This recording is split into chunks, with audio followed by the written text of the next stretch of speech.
Ang dami po kasing substandard infrastructure ngayon dahil nga po sa corruption, and then nami-witness po natin yung mga buhay din po na nasisira or natataya po yung mga buhay po ng mga... Stand up, huwag ka na infrastructure. Bakit? Ayun po, kasi substandard nga po. Dahil pinayagan kasi natin, nung nag-upgrade yung China, sa atin dinamp yung mga mahihinang bakal nila. Yun ang ginamit natin sa tulay.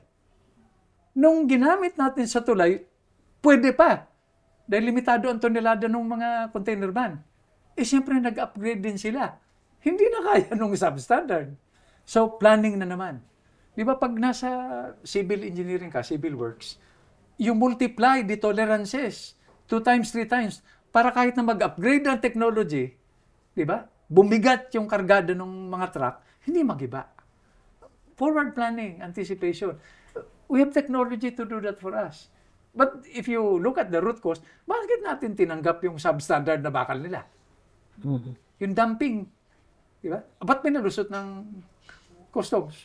Hindi lumalabas yun, sir, yung substandard na steel. Hindi pa, alam mo bakit yun, no? Yes. Boring ang subject na yun eh.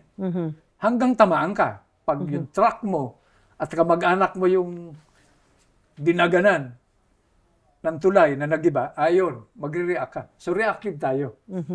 Dahil hindi natin inisip yung iba eh. Di ba? Yan, peace and order. Wala yan. Pag minasakir yung pamilya mo, it has happened before. Involved ka na. Galit ka na. Reactive ka na. Too late. Yeah. Di ba? Wala.